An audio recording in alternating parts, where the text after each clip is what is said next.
Good evening, everyone, and welcome to Wednesday night webinar. I'm always excited to introduce our guest speaker this evening, Joanne DiMaggio. Joanne is a respected expert on the topic of reincarnation and soul writing. She has been a part of Edgar Cayce's A.R.E. since 1987 and a student of Atlantic University, where she focused on soul writing, which set her path off to her many books. Soul Writing, Your Soul Remembers, Karma Can Be a Real Pain, I Did It to Myself Again, along with several others. Joanne has had numerous articles published, given talks to global audiences, and has been a guest on nearly 100 radio programs and podcasts. And we are very lucky to have her join us here this evening. So Joanne, I am going to have you take this over. I'm going to pop off here and we'll come back at the end for Q&A session. Thank you so much, Kara. This is a wonderful evening for me. I love doing these webinars and talking to my wonderful like-minded people at the A.R.E. I've been a part of A.R.E. since 1987, so I consider Mr. Cayce my greatest teacher. So talking to an audience of fellow Cayce lovers is just a joy for me, and I'm very grateful to be here. Well, I had thought we would discuss tonight the value of past life exploration. Past life exploration, reincarnation research has been a passion of mine for over 35 years. And so has soul writing, but primarily the past life work that I have done has really opened me up to enormous possibilities. And I've played a very humbling role in guiding people to explore their past lives. Now, one of the most common questions that I get or comments that I get from people is, why in the world would I want to look at my past lives? I've got so much going on right now in my current life. Why would I bother to add this on top? Well, we're going to explore that. We're going to look at common questions that I get and the answers to them. We'll explore reincarnation from all different areas. And what I thought I would do is start out by telling you a story. It's a true story. It's about the work that I did in the area of physical karma. Physical karma meaning people who had a chronic condition in this life, wanting to know if it began in a prior lifetime. Well, when I was thinking of doing a research project around that topic, I happened to come to the A.R.E. to a conference that on medical intuition, and Dr. Norm Shealy was one of the keynote speakers. And I had never met Dr. Shealy before. And so I was really curious, he's a medical doctor. I thought, what is he going to say?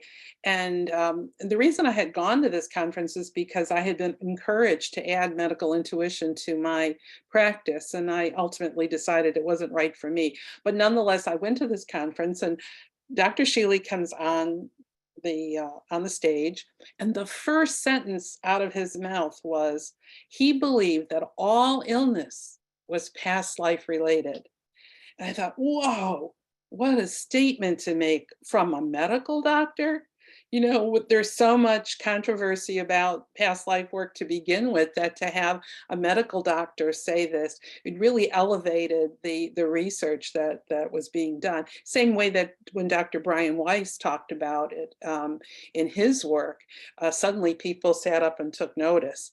So his whole conference was based on, chronic conditions, and we did talk about the possibility that they originated in a prior life. And that gave me the idea of doing a research project in which I had people volunteer who had a chronic condition to come and have a regression to see if they could find the source of the condition they were dealing with now, if it really was from a prior lifetime.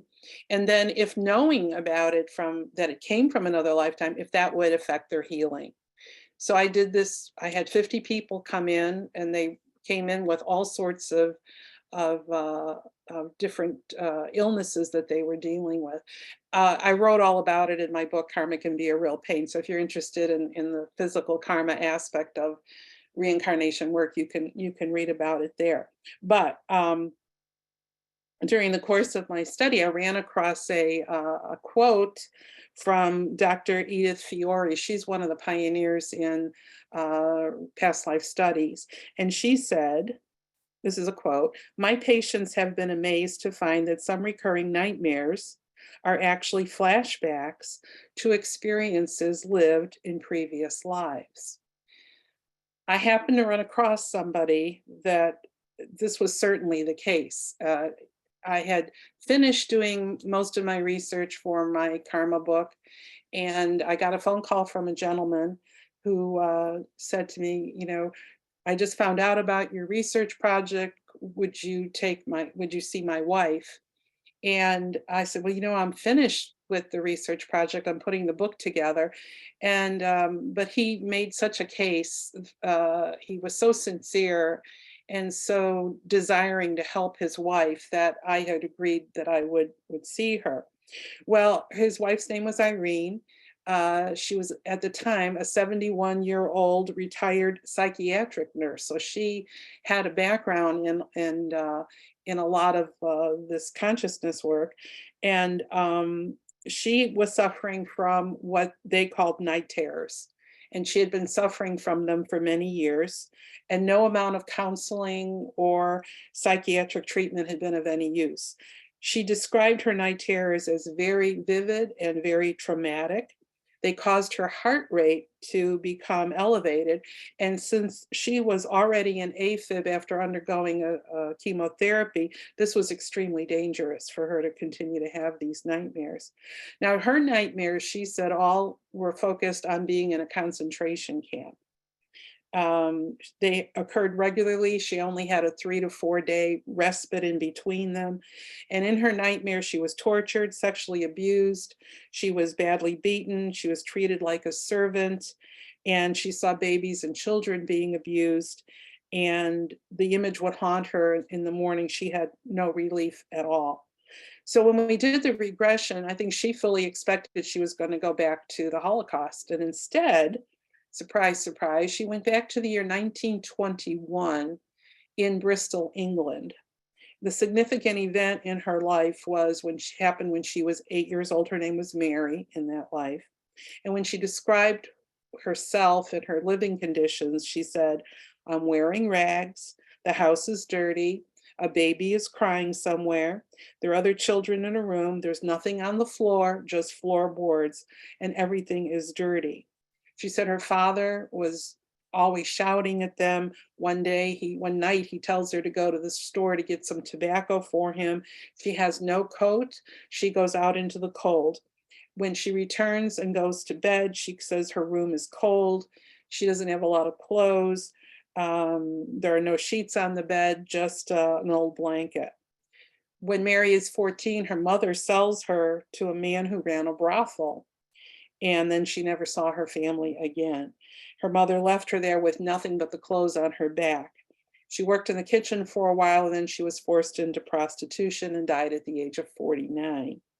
So now it's interesting to note that despite that Irene's night terrors had her in a Nazi concentration camp, her past life journey took her elsewhere. And in looking more closely at Mary's life, we see that many of the challenges that she was presented with were similar to what she would have experienced had she been in a concentration camp.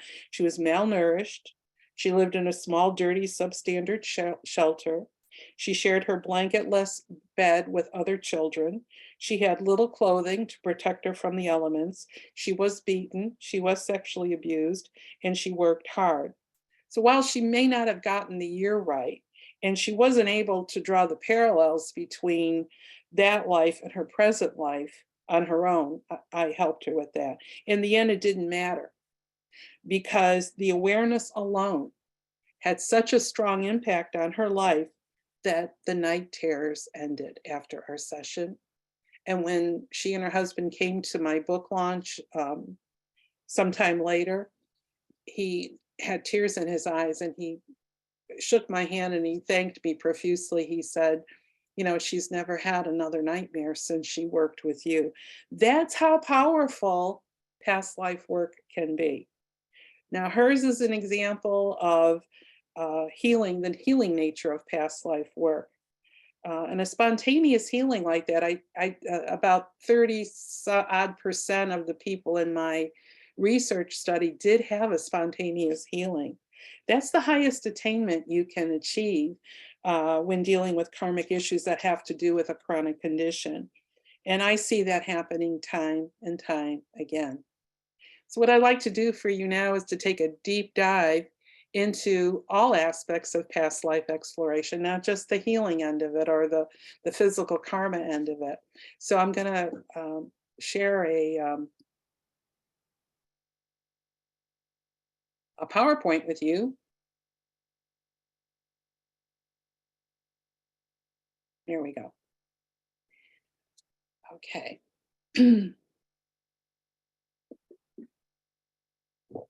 So what are the commonly asked questions about reincarnation? What exactly is past life information exploration? Well, you know what? It's not about the past at all. You might be surprised to that I'm saying that. It's really about the present. What I love about reincarnation is that it teaches perfect balance and harmony.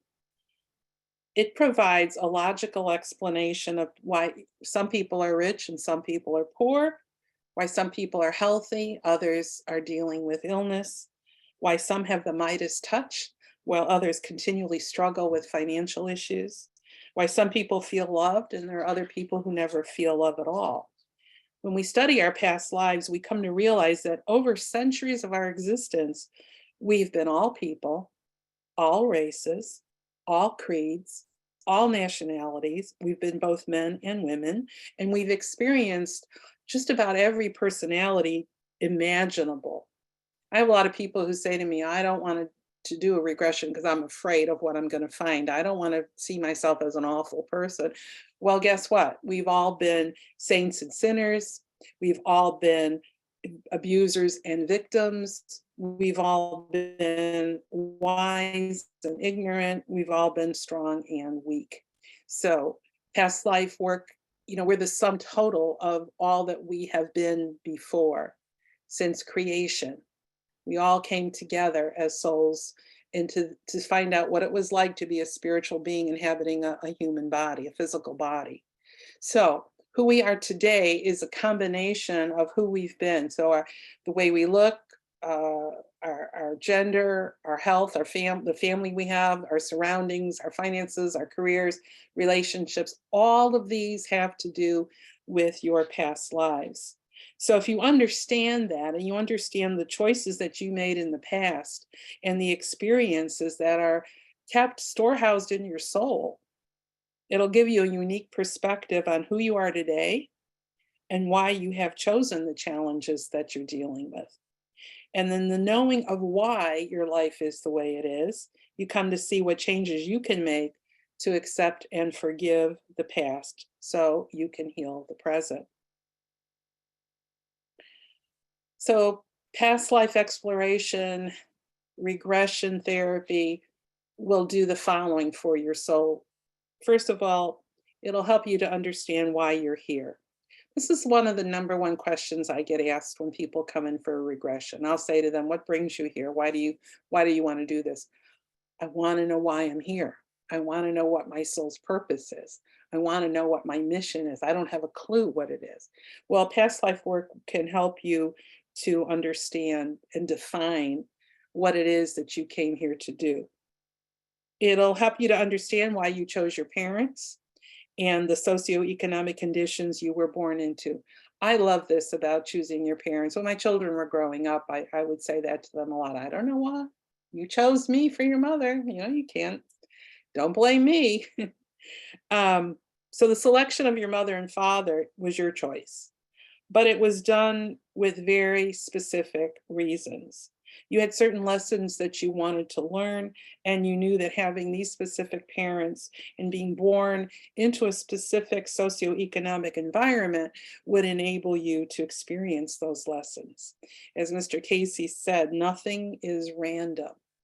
And so when I do the pre-life planning session, it's one of the, I do several different types of regressions. One of them is a past life regression with the pre-life planning session, which means we go into the afterlife and we see how your soul worked with the Council of Elders, which is like the equivalent of guidance counselors at school, to decide what lessons you were going to learn in this life. It's like developing a curriculum.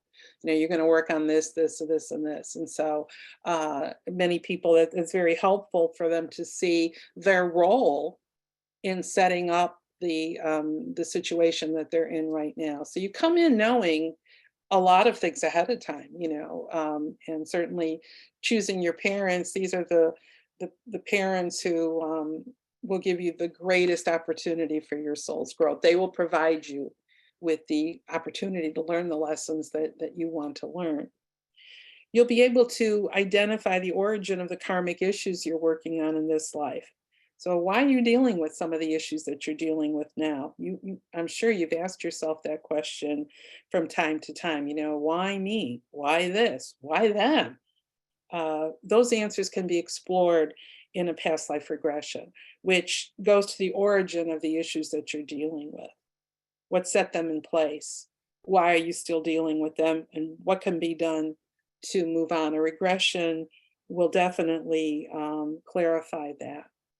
In that pre-life planning session, that also comes up where we make a list of the karmic issues you're dealing with now.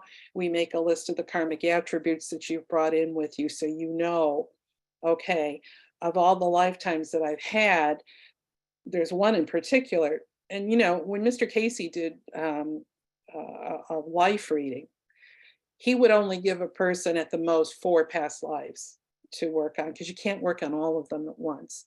So a lot of my clients are surprised that the issues that they're working on right now started 1,000 years ago. So it's not necessarily, chronological that, oh, I'm working on something that happened in the lifetime immediately prior to this one. It could have been quite a ways. I've had some people go back to Atlantis, obviously. I've had people go to, a prehistoric lifetime. It depends. So most people, I think the majority of the people that I work with are dealing with issues that came up around the 18th century. I know I'm one of them. Okay. Then also it helps you to understand why you chose the body that you're in now. Surprise, you chose you chose the body you're in. I always envision this as like going to a store, or a dry cleaner. Somebody described it like a dry cleaning place where the bodies around that, how they have the clothes hanging and then they go around and around. So they have bodies there. I don't know that that's true. But this is what some people say during the course of a regression when they're going into a life selection room. So some people say, well, it's like looking at a big computer screen and you can pick out the body that you want. So this helps you to understand, why are you male or why are you female? Now, we come back as both, but we're predominantly one or the other about 75% of the time. So in your lifetimes, if I've been predominantly female. So according to all the research, it's been about 75% of my lifetimes have been female. I have had male past lives that I've remembered, but it's mostly female ones. Some people come in that they're very strong, some people are very weak. A lot of people will come in and they'll say, I want the body I had in this past life because I really liked that body. A lot of women choose to be women in this life because of the nurturing aspect of it, or they want to experience giving birth. Interesting, when I do my work, the men that come to me, if they see themselves in a past life as female, they have a really hard time with that, because they say to them, they don't like feeling powerless in that body. But the females who come in and are male, they're perfectly fine with that. They like the feeling of the strength of that body. So we've been both. And a regression is going to enable you to revisit the body selection room and why you chose the body that you have now. It'll also help you to explore your soul's journey over time so that you can identify and end the destructive behavior patterns. Now, identifying patterns to me is one of the most fascinating and healing aspects of past life work. Through regression, you can see what occurred to set that pattern in place and how it's impacted you ever since. It's going to give you the get out of jail card, so to speak, so you can be free of those patterns once and for all, because they do repeat. They repeat. Oh, if you don't deal with them, if you don't resolve the karma, that pattern will repeat and repeat and repeat. Really interesting. Talk about patterns. This last weekend, I did 4 regressions, people all over the country. And all 4 of them had almost the identical pattern. The pattern of isolationism, being solitary, feeling like they didn't belong, wanting to run away, wanting to get away from their families, just wanting to be out in nature with the animals. And it was surprising to me that all 4 of them, we didn't know each other, obviously. We're sort of talking about the same type of pattern. So sometimes the pattern is indicative of the time that we're living in right now, and people are dealing with these unresolved karmic issues now. Some people say, "Why am I here now? I wouldn't have chosen this time." Well, yes, you would, because this is giving you the opportunity to work out all those issues. You can also identify memory triggers. Now, memory triggers are things that help you identify your past lives. So it's a deja vu feeling that you might have, sensing you've been somewhere before, or wondering why you like or dislike a particular food, culture, art, part of the world, architecture, music. It has something always that happened in a past life. I resonate to 18th century anything. So for me, going to Williamsburg is like going back to a past life. And I just love. I majored in history in school, and we'll get into that a little bit later. But that's one of the things also that regression will do. It'll show you what skills, talents, and abilities you've earned before. So you've brought, a lot of people have a green thumb. They have culinary talents. They have they're a natural born artist or a musician. Maybe they're good with numbers. So some of these positive attributes were acquired in a prior lifetime, and regression will help you to see that, so that you know that you can apply that in your current life. It's going to help you also identify which members of your family, your soul family, are with you in this life and the role that they're playing. Now, we travel together as a pod, a soul pod. We've done so since the beginning of time. So after creation, we're in this little pod of souls.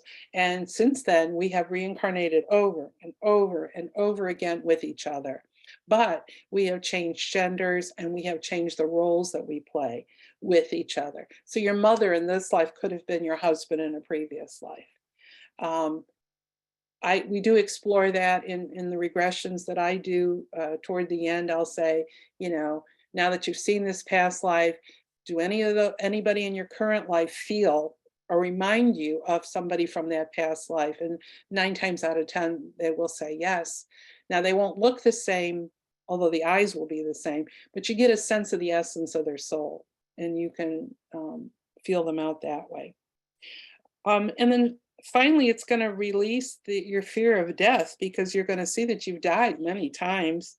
We experience what it feels like to die. We do go through that whole death scene. You go to the afterlife, you're planning your next life, and you realize it's not a frightening experience at all. As a matter of fact, people say it's easier to die than it is to be born. So going through the regression and revisiting your death in a particular life, and by the way, you don't feel anything. It's like watching a movie. And then when you see your rebirth, it helps to alleviate any fear you might have about the dying process. So these are all the ways that a regression will benefit you. Now, is this new? I just briefly wanted to talk to you a little bit about how far back the belief in reincarnation goes. It's one of the world's oldest philosophies. Some indication that it may have started 100,000 years ago in Neanderthal societies. The ancient Greeks and Egyptians believed in reincarnation. It is the foundation of most Eastern religion, dating back to the 4th century BC. There is a theory that it originated in India as early as the 5th century BC. The Druids, the Celts, and the Gauls believed in it. It does appear in the New Testament. And today, about 80% of the world's population embraces the theory of reincarnation, but only about 25% in the United States or in the West in general. And why is that? Well, and many believe, many historians believe that the turning point came in the year 553 AD. It was then that the Council of Constantinople, the Fifth Ecumenical Council, issued 14 anathemas or denunciations, of which reincarnation was one of those. So the Church Council, in effect, and cursed the doctrine of reincarnation, the doctrine of the pre-existence of the soul, I should say. And for centuries after that, the church's persecution against the doctrine of reincarnation became even more extreme. You know, there were mass executions of people and subsequent councils affirming that after death, the soul is immediately confined to one of three places: heaven, hell, or purgatory, and no other theories would be tolerated. But the theory persisted. The Cathars carried the struggle into the 13th century, and later mystical groups such as the alchemists and the Rosicrucians carried that belief into modern times. And our very own Mr. Casey can be credited for reawakening the belief in reincarnation. During the 20s and 30s, he began to open that door to past life memory. And for over 21 years, he gave about 2,500 life readings. Those included information about a person's past life to about 1,500 people. So we have that to thank Mr. Casey for. So what did Mr. Casey say about reincarnation? These are 3 quotes from some of his readings. Reading 3003-1, he said, "There is as much reason to dwell upon the thought from whence the soul came as it is upon whence the soul goeth." In reading 342-1, he said, "Know that the knowledge of from whence ye came and your trials through those experiences is as necessary in meeting the everyday experience of life in the now as it is to study about whither thou wilt go."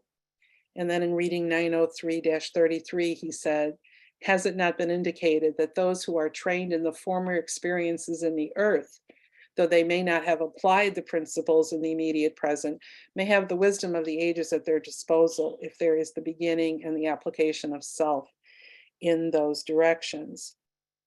So you see, Mr. Casey had quite a bit to say.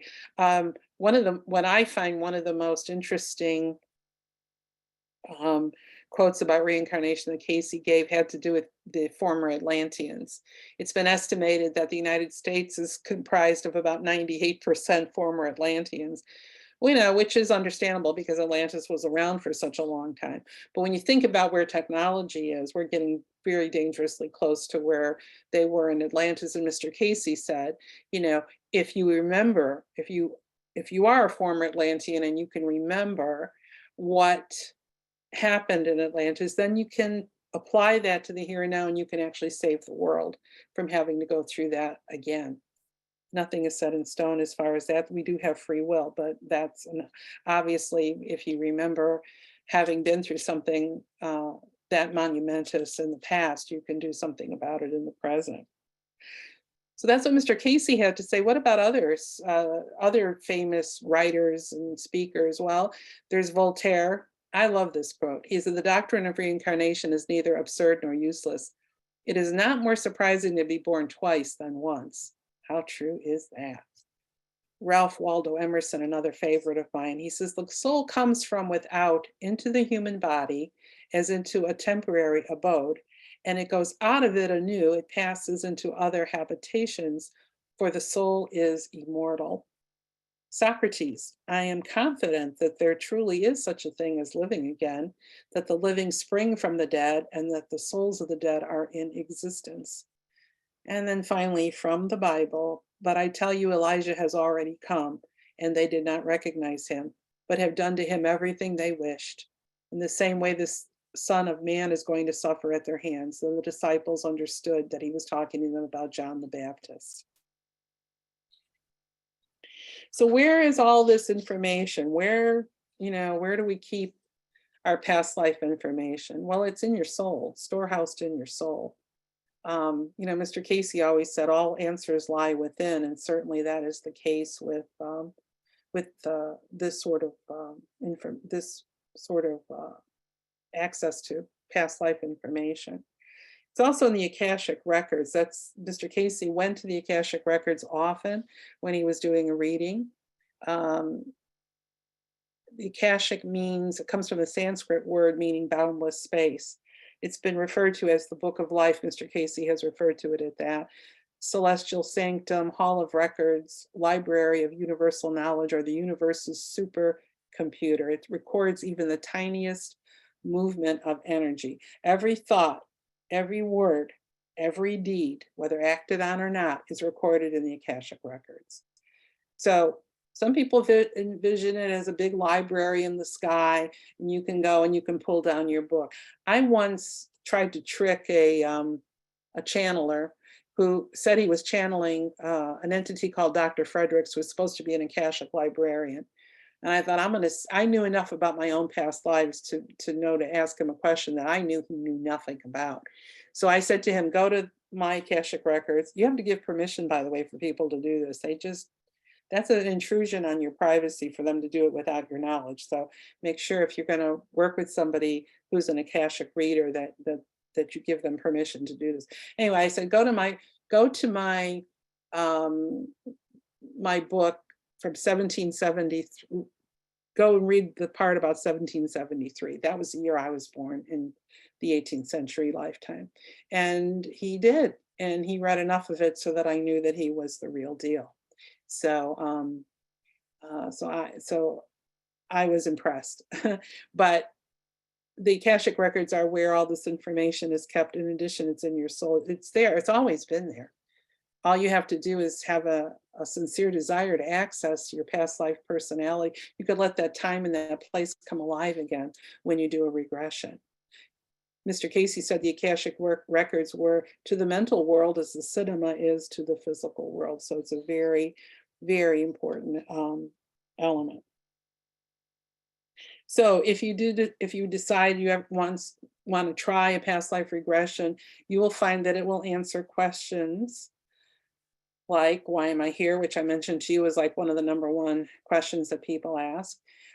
You can ask, why am I dealing with relationship issues with my parents, my brothers and sisters, my spouse, my friends, and my colleagues? You can get answers to that. Why do I lack self-confidence or self-esteem? Why do I overeat or undereat? Mr. Casey had quite a few of these in this category.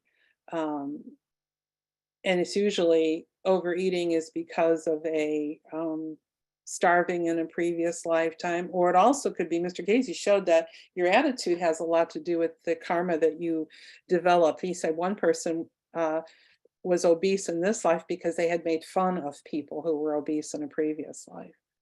Why do I feel abandoned and unworthy? Why am I distrustful or bitter? Why am I dealing with this illness?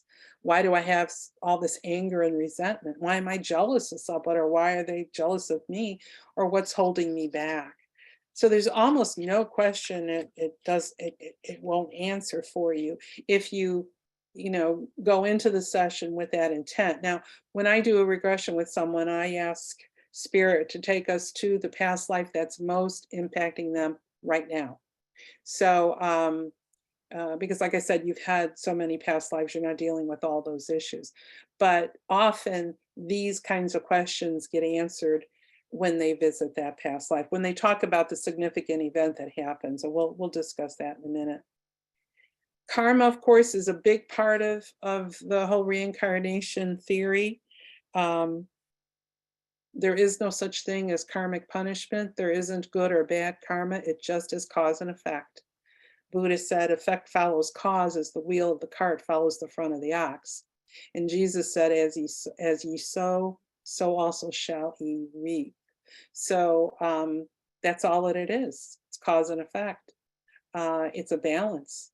And the universe does a really good job of it. So karma means action. Every act has an inevitable, inescapable consequence. You can't get out of it. Can't go to, like, I grew up Catholic. And of course, we were told that if we committed any kind of a sin, all we had to do was go to confession. We would be given a penance. We'd say our Hail Marys and Our Fathers, and then we would leave and our soul would be squeaky clean. It doesn't work like that, at least not in the theory of reincarnation. Sooner or later, um, any kind of a act that you do will be held, you'll be held accountable for it. So it's what, the spiritual balance sheet, the moral and spiritual order of the universe. And of course, it's all a result of free will. And you can change your mind at any point in time. The last book that I wrote was about Edgar Cayce and the unfulfilled destiny of Thomas Jefferson Reborn. This is about a little boy, Gladys Davis's nephew, TJ, Thomas Jefferson Davis, lived with the Caseys on and off for the first 8 years of his life. Mr. Casey gave him a life reading and said he could do for the world what Jefferson did for this country. And of course, he never did that. Well, why? The whole book really explains why it didn't turn out that way. And it's all a result of free will. So Mr. Casey had him on this incredible trajectory of doing these marvelous things for the whole world, but he chose not to do it. And that was, free will. Mr. Casey uses the expression meeting self when he's talking about reincarnation. And you are constantly meeting yourself, meeting self over and over again. Now, every time I look at this slide or I think about this, like, I think of Paul Simon, 60 ways to leave your lover, 50 ways to leave your lover, whatever. How do you explore your past lives? There's a couple of ways you can do it. Regression therapy, obviously, since I'm a regression therapist, I would highly recommend that. But I would tell you that if you're going to do it, to find somebody with solid credentials and also establish a rapport with them, because that's having a trust in dealing with the person that you're dealing with is really important. You can get past life information through dreams. Just ask your subconscious to answer questions about a past life, or pay attention if you get a dream about a past life. I've had a few of those. Childhood memories, you can focus on the memory of some other place and time that you thought of when you were a child. And I'll get into that when we talk about resonance. Meditation, meditation is a big part of past life work. I use guided imagery mostly, but we go into an altered state of consciousness, and you're getting information. You can get information in meditation the same way. Just ask your higher self to provide information about a particular past life. Soul writing, absolutely 100% guaranteed to get past life information. You can write out your past life question and then wait for guidance. I have a whole chapter about using soul writing for past life in my book on soul writing. And the book after that is specifically, it's called Your Soul Remembers. It is specifically about how to obtain past life information through soul writing. Soul writing is a written form of meditation. Is what Mr. Casey called inspirational writing. So it's writing in an altered state of consciousness, basically. I use it many times in my regression work. I'll ask if a client chooses to do a past life regression with soul writing, we'll tack that on to the end of the to the end of the past life regression. And basically what that'll do is it'll give them the backstory. So if they didn't get some of the information in the regression, it'll fill in the blanks for them. It'll answer any questions that they may have, or it may offer guidance on how to apply that to your current life. Massage therapy and energy work. When I first had a cranial sacral session, I got the most vivid past life memory I think I've ever had. I think it was more powerful than even when I had a regression. It just came to the surface. And any kind of body work will help to release some memories. Sometimes the memories get stuck. They're in the body, and you can encourage them to come out. Reiki chakra balancing will do all of that. You do some introspective work. Just do some self-assessment. You'll be able to glean a few clues about a past life. You could go to a psychic or a channeler. I would say to you, be cautious when you do this because, nobody really knows who you were better than you. That information is given to you. And like Casey said, it's your birthright to acquire that information. Now, channelers and psychics, some of them are extremely talented and they can provide you with information, but always, always remember that they are filtered, it's being filtered through their consciousness. So just, they'll do a reading, they'll say, oh, you were Cleopatra in a previous lifetime. And you're going to buy into it when in fact you may not have been Cleopatra. But if you did a regression, you'd find out whether you were or not. So just, I'm not saying don't go to them, don't have readings, but I always feel like it's better for you to get the information yourself, just be guided to get it, than it is to give off that energy to somebody else to do it. And then there's the resonance method. This is a really good method for people who are a little leery about using hypnosis or guided imagery to get previous lifetime information. Now, with hypnosis, with resonance, you're acting as a detective. Okay. So when I teach these are all the areas that we look at. So what we do is you close your eyes and you think about your childhood. You think about any deja vu experiences you've had, geographic locations that you really love to go to again and again, or you absolutely hate, you'll never go there.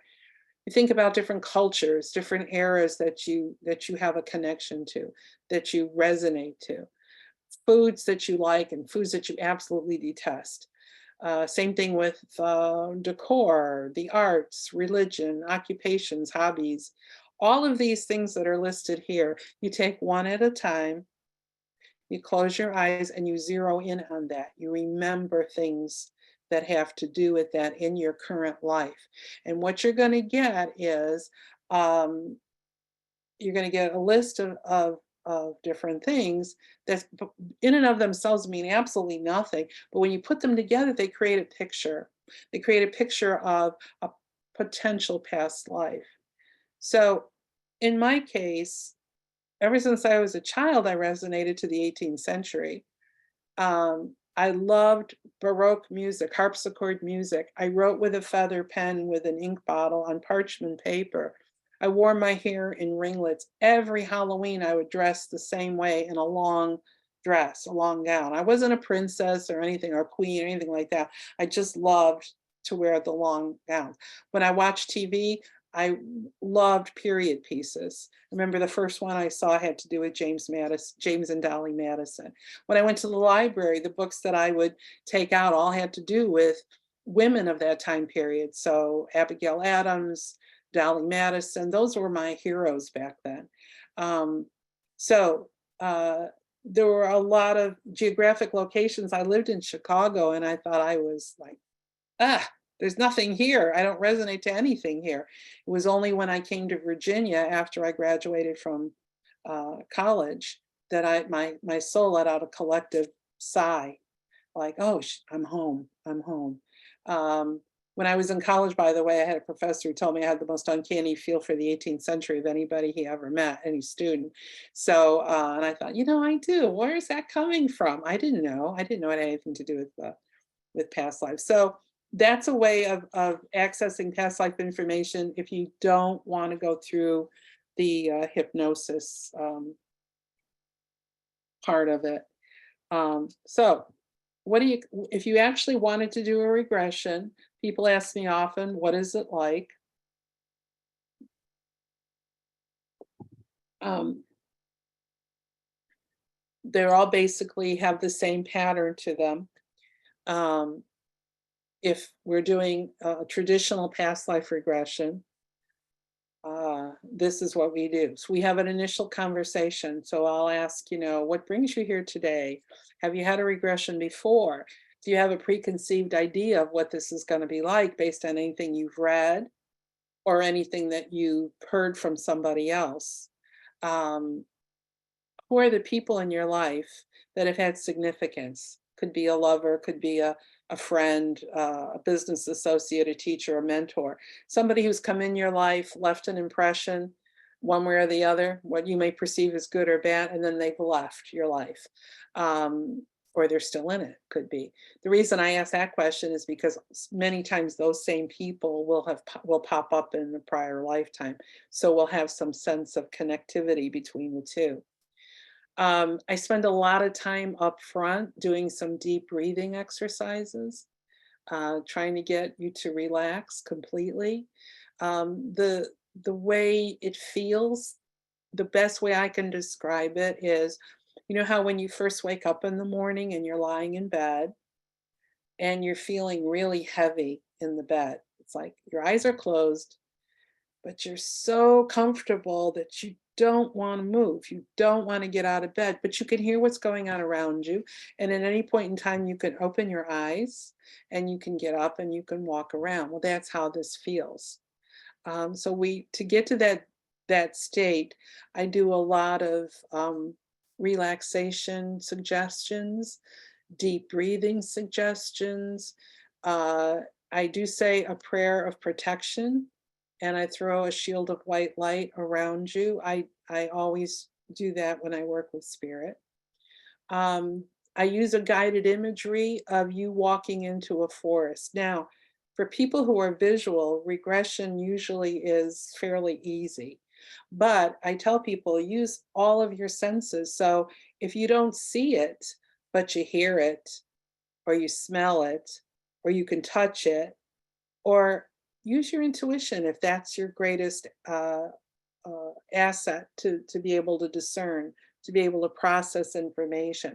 So a lot of people will say to me, I feel this or I sense this. It's not um, necessarily that they see it, but seeing it helps because the guided imagery I use is you walking into a forest.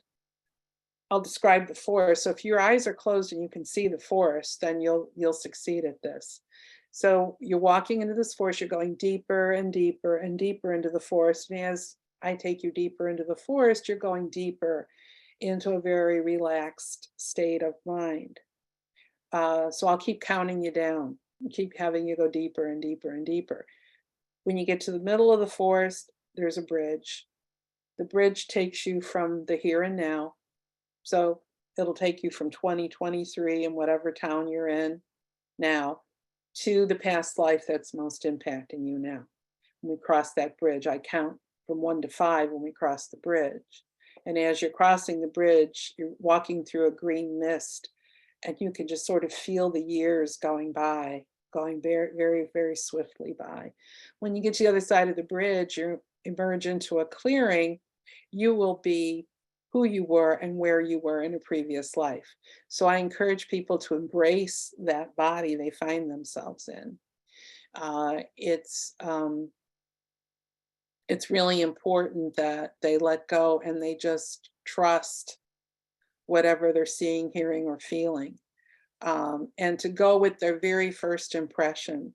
One of the things people comment about all the time is, I'm afraid I'm going to be making all of this up. This is just going to be a fabulous story. So I say to them, okay, well, that implies that you were home and before our session, you said to yourself, I'm going to make up this fabulous story to tell Joanne. And then she's going to listen to me for 2 hours. And then I'm going to pay her for listening to me. Mm-mm, that does not happen. Every time I ask a person who was curious, like, oh, I'm going to make this up. When I ask them afterwards, do you think you made this up? None of them say they did. They all say, no, I couldn't possibly have made that up. So, so I say, go with your first impression, use all of your senses. I want you to just trust what you're seeing, hearing, or feeling. Your soul will not show you anything you cannot handle. So do not have any fear going into this that you're going to see something awful or feel something awful.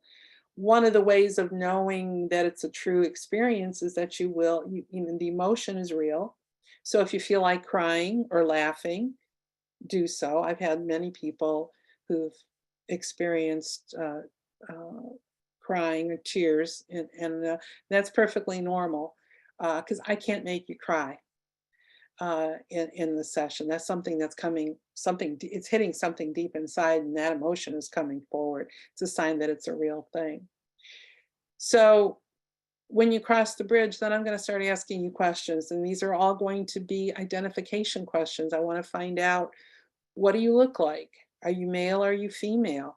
What are you wearing? You have everything. We start with your feet. Like, do you have anything on your feet? Are they bare? Are they covered? What's your clothing look like? What color is your hair? What color is your skin? Do your hands look like you took really good care of them? Do they look like they're work worn? Um, with your hair, if you put your hands in your hair, does it feel coarse, wiry, silky, smooth, straight? What kind of style are you wearing it in? Do you have anything on your head? And then we will go to I'll ask you whether you're outside or you're inside. If you're outside, I'll say, look around you. Look at the land around you. Tell me what the landscape looks like. So we'll explore that. You'll tell me whether I'm in the mountains, I'm in a forest, I'm in a hilly, grassy area. I'll ask if there's any buildings nearby, and you describe those. We'll go to your evening meal. Where are you having your dinner? What are you eating? Are you eating off of a plate? Are you using your hands, using utensils? Who's with you? Are you eating alone? And if you have people with you, we'll find out who they are, what they look like, what's your relationship to them, and how do you feel about them. We'll ask, where are you geographically on the planet? Start with the continent, work our way down. Now remember that country boundaries have changed over the centuries, so have country names. That's why we start with the continent, work our way down. Now, some people will say, I'm in Europe somewhere, and that's as far as it'll go. Others will say, I'm in Northern Europe. And someone else will say, I'm in England. And then someone else say, I'm in Paris, France. So you see there's different tiers that you can identify where you are. Then I'll ask, do you have a sense of what year it is? Now, many people, a year will pop in their head. They'll say it is 1632. And other people will say, I don't know, it's the 1600s sometime.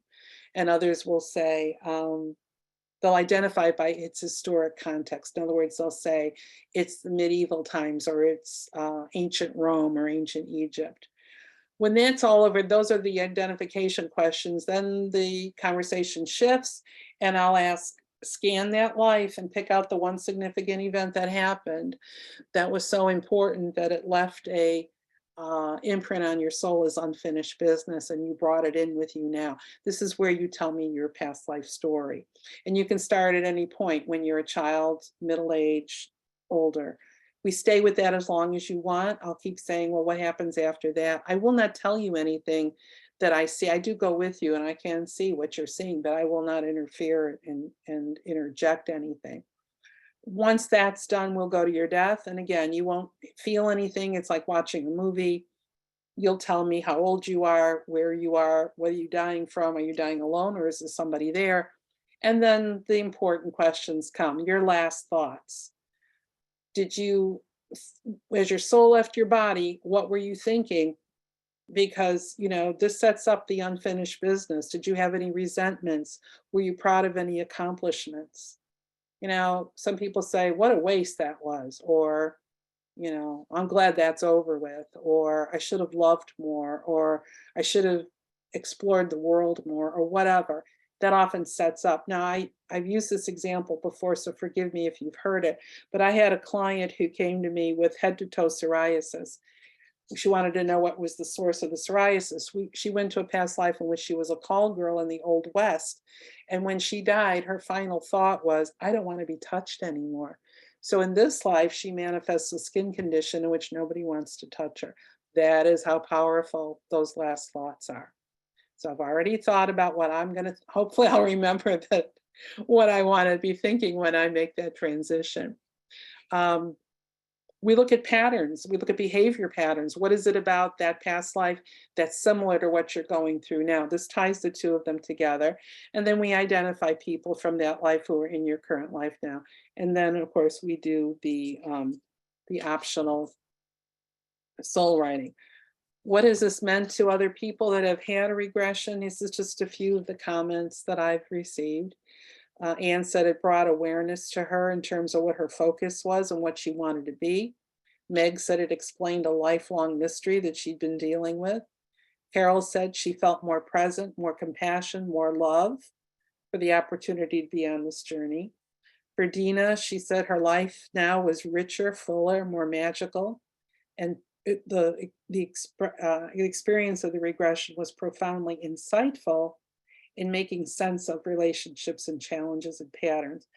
Excuse me. Diana said it helped her to gain clarity.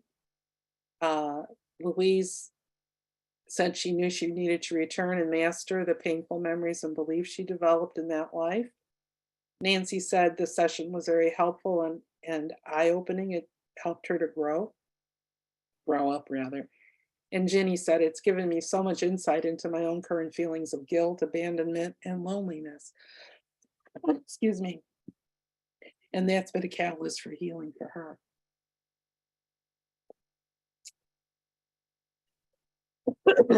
I'm sorry. My throat chakra is closing up. Wonder what that means. If you're interested in reading more about the topic of the benefits of past life, these are the 5 books that I have. Soul writing was actually my thesis when I got my master's degree at Atlantic University. Plug for Atlantic University. Those of you who are thinking about getting a master's degree, you could get a master's in transpersonal psychology. It was one of the best 3 years of my life, the time that I spent at Atlantic University. So I encourage you to look into it. So soul writing was my thesis, and Henry Reed was my mentor, and he said, Joanne, this would make a really great book. And I said, you know, you're right, it would. So I did that one. Your Soul Remembers, obviously I mentioned that to you. That's the one about accessing your past lives through soul writing. Karma Can Be a Real Pain is the one about the past life clues for current life maladies. I did it to myself again. That's the Life Between Life book. And then Edgar Cayce and the Unfulfilled Destiny of Thomas Jefferson Reborn is all about the years that T.J. Davis spent with the Cayce family. You might be interested in knowing that my next book, which is finished, it'll be out in February. And I delayed it because of the fact that it's the 60th anniversary of when the Beatles landed in New York, February 4th, 1964. So 60 years ago in February, I can't believe it. The book is The Inner Light, How the Beatles Planted the Seed of Spirituality in Our Souls. So it's a very personal book for me because actually I was president of a Beatles fan club when I was a teenager. So, and I always wondered, well, how in the world did a Italian-American Catholic girl from the south side of Chicago, very conservative, blue-collar neighborhood, become a past life therapist? What compelled me? So I thought to myself, I wonder if it was the years I spent as head of the Beatles fan club. And so I started to look into that. And I was amazed when I was doing my research that I had like 16 pages of quotes from the Beatles on the subject of reincarnation alone. And I have a whole chapter on soul writing because both John Lennon and Paul McCartney used the same process I teach in soul writing. They used that to write some of their songs, like Across the Universe and Yesterday and Let It Be. So I hope you'll stay tuned for that book. And then after that, I've got one. It's called Why Are There So Many Cleopatras? So those are commonly asked questions about reincarnation. I'm taking, things like what's the difference between a twin soul and a soulmate, and questions like that. So that's what's coming down the pike. This is how you can get in touch with me. Um, my website is listed there. All of the different types of regressions I do are listed. I even teach soul writing. So if you're interested in a session with me, you can read about the different sessions, pick the one you want, and then I've got an online calendar. You can go ahead and book it. My books are there. I've got a blog, different articles. All of the podcasts that I've been on are also on the website. So I encourage you to look at it. And by the way, if you're interested in the talk that I just gave now, I do have it in booklet form.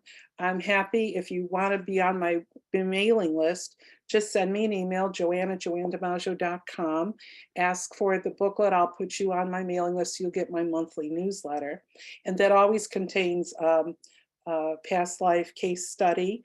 It contains a soul writing message and information on any kind of new projects that I'm working on that you might want to volunteer for. So thank you so much for your attention. And Kara, I will turn it over to you to see if there are any questions. There sure are. And Joanne, thank you so much. I always love when you share an evening with us. And honestly, an hour with you is definitively not enough. There's just so much more. I know that you just kind of etched the surface there, and that's pretty impressive. You got that done in an hour. We do have questions, but I want to start with two. In the beginning, you talk about how we've all been men and women, we've all been in different, living styles and situations. And I'm just so curious. I mean, at this juncture, would you say that each and every one of us as souls here on earth have gone through that evolution of all of those? Or are we somehow, maybe some of us just experiencing some of those scenarios for the first time in this lifetime? It could be both. The expression when they talk about, oh, so and so is an old soul. Um, we were all created, according to Mr. Casey, all souls were created at the same time. So we all became souls at the time of creation. The difference between us in terms of old souls is that some of us have been on the earth more often than others. So some of us have chosen to come back over and over and over again. And as we've done that, we've accumulated more and more karma. We've dealt with more and more experiences and opportunities for growth, right? Because our goal is to get back to our creator. That's what this is all about. So yeah, some of us, I don't know how much longer we'll be here, but we map out, the different types of lifetimes we're going to live, and things happen. We have the free will. So I would say, though, considering we've started this at the beginning of time, at the beginning of creation, I don't know how many lifetimes, some people have had, 150, 200 lives that they've had. There's usually a time period 50 to 200 years between lifetimes, so you start doing the math, but you can opt out. You could go to another planet. There's all kinds of opportunities. So I would say the really brave souls will take on the harder lessons right away, just get them over with. Others will kind of put them off. Like I said, some people are dealing with issues that happened 1,000 years ago. So we've got that grace period, right, where we can just really get a lot done. We've got eternity to do all of this. But if we want to get back to, back to the creator, it's best to get it over with, right? Yeah. Right. No, I mean, your topic and what you're sharing, it just helps. It just generates so many questions. I mean, this could be a day's conversation easily. And what about for those who have a really hard time being, regressed? Like if all of a sudden they go into a regression and they either fall asleep, they check out, they're really not tapping into that subconscious. Is there a way or things that you can do to help ease people into that? I think you did kind of tap into some of that. Yeah, I tell people, really, if you want to do anything beforehand, really work on your meditation skills. It's really important to let go. I do get clients every once in a while who do not see anything. It's black. They'll keep saying, I can't see anything. It's black. It's black. It's black. There's an obstacle. I can't get around it. I use 3 different scripts. So if the first one doesn't work, I'll skip to the second one and then a third one. If after the third one we have no success, then obviously spirit is blocking or you're blocking, you're not willing to let go. There could be any number of reasons why you're not getting anything. It's very rare that this happens. And sometimes people don't get anything when I go down that forest. So I'll take them someplace else and try it from that perspective. So, like I said, if you could close your eyes and if I talk to you about walking through a forest and you can follow along with me, chances are you'll succeed. That's fantastic. Okay, I wanted to give people just a moment or two to put questions here. I see many of you are putting them in here. Just a friendly reminder at the bottom of the page, the little icon that's the Q&A, just hover your mouse over there, the cursor, and you can type your questions in. So let's get started here with Pamela. She was asking, so this is from the beginning of your conversation. What was the first group when you were talking about different groups? You mentioned that continued to believe in reincarnation. She seems to think it started with a C.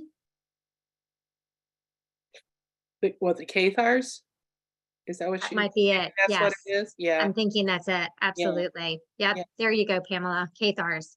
And then also she had a second question here. Obviously, do you do in-person past life regressions? She's a clinical hypnotherapist and clairvoyant and is interested. So Pamela, you did share your information, Joanne, and that's how people can get in touch with you if they're Yeah, interested. I had an office until COVID hit, and then after that, I closed the office, and I started doing them on Zoom or Skype. I can do them either way. And actually, you know what? I found that they're more effective on Zoom than they are in person because people are comfortable in their own home environment. They can Mhm. relax better. This has enabled me now to work with people from all over the world, so I'm very grateful for that technology. So yeah, I do them on Zoom. I live in outside of Charlottesville, Virginia. But like I said, I don't have an office anymore in which to do the sessions one-on-one. Thank you. Carolyn has a great question here. So she had been asking earlier, a dear friend of hers is rather ill, Yeah. and she feels as though a past life of her own could potentially be useful for her friend. Um, in here, she's basically saying that her friend is an atheist. So I think that sounds like, diving into it from a past life conversation might be hard. She's not sure how to best talk with her, how to approach this topic by utilizing maybe some of her past life um, skills or what she was in her past life that could potentially help her friend in this life. I think she just has to do this intuitively. That's one of the reasons I think soul writing is so effective because it does offer you that step-by-step guidance that you need. It'll tap into her friends' guides as well as her guides, and together they'll formulate a plan to find the right words or actions to reach her friend. So I think in this case, she really does need to tap into some guidance from a higher source. And that's what I would recommend if she wants to try to do the soul writing to get the step-by-step instructions on how to do that. That's great. Joan is asking, why do we not really remember our past lives consciously? If we did remember all of them, we would lose our minds. That's why Mr. Casey only gave 4 at a time, because I have a funny story I heard about Shirley MacLaine, who, after she did Out on a Limb in 1987 when the miniseries came out, she was like almost became a past life junkie, I heard, where she wanted more and more information, and she got cut off after a while because you can't possibly remember all of that. So we've been given enough information in our souls that we can tap into that, but it's not a conscious memory. Children, by the way, from the age of under 5, can remember their past lives fairly easily. So pay attention to what those little kids say to you. But it would be too much. It would also interfere, I think, with what we're doing in the here and now, because the past life information is meant to assist you. It is not meant to be the primary focus of your lifetime now. Robin is asking something I am not familiar with, so we might need to get more information, but you might be. She's asking, what do you think of the QHHT technique? And I'm not quite sure what that is. So Robin, if you want to type in a little bit more information, I'm not familiar with that. I'm not either. I don't know if that's the Dolores Cannon. I don't know anything about that, so I can't Okay. really address. Okay. All right. Well, Robin, if you can add some more detail, we'd love to be able to share. Denise is asking, how do you find a qualified regression therapist, near where she is? Are there good sites, or how do you find? I mean, I guess you do Zoom, so that's great. You cross all Yeah, I don't, traffic unfortunately, I lines. don't have a list of referrals. I did many years ago, but I don't know that one exists anymore. There's some organizations, the International Board of Regression Therapists, IBRT, I think has a directory of therapists. So you might want to try that, or just Google and see what comes up. Fantastic. Mark is asking an interesting question here. He's saying, isn't the process of forgiveness the key to stop the illusions of past life regressions? I don't think Mr. Casey discussed this. Could you advise? I don't know what he means by illusions of past so I can't really address that. But Okay. Well, forgiveness is the goal. Obviously, if you want to resolve the karma, I use a forgiveness and healing technique in the physical karma regression that I do, it's where we revisit the incident that happened that set this up. We send enormous amounts of love, forgiveness to the person or to themselves, and then let it go, release it. It's not doing you any good anymore. So yeah, forgiveness is a major part of past life work. and Mary's got two different questions here tying into each other. One, she had a white light experience this lifetime and is wondering, how does that tie into past lifetimes? And then currently she has a chronic pain situation, and how does that tie into, does the past life regression help with Well, as I understanding said, that? with the physical karma, many times, the chronic condition in this life is serving as a reminder of something that happened in a prior lifetime. And once you uncover that, releases the need to have that physical condition in this life. And it serves as a healing, whether it's spontaneous healing where it completely disappears, or whether it's just simply knowing the origin of it gives you a different perspective on it, and that becomes the healing.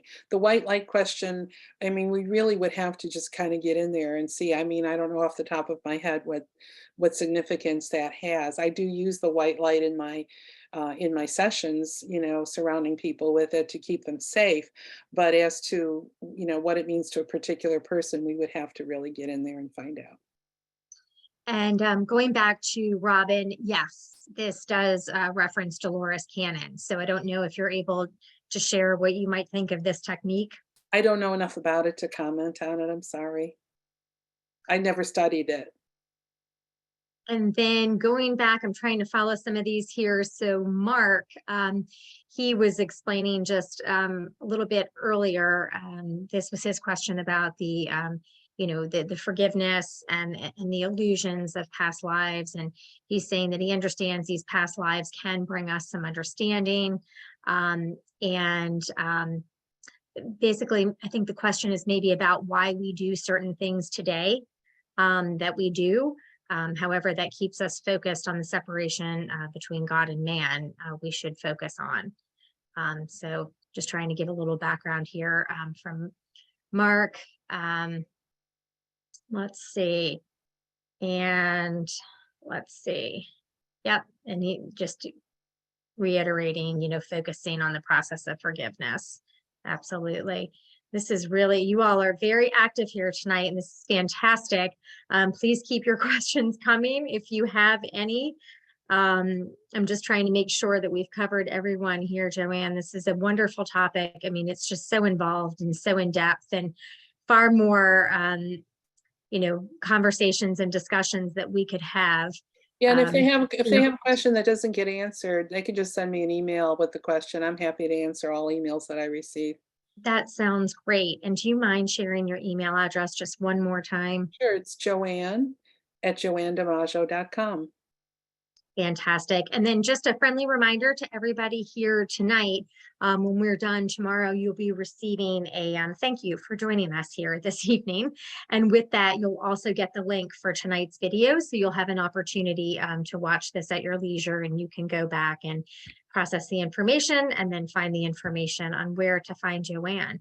So I think with that, we're going to call it a night. And I just want to say thank you so much, Joanne, for joining us. Thank you for my team here, Sayer and Letitia. Thank you both so much for being here.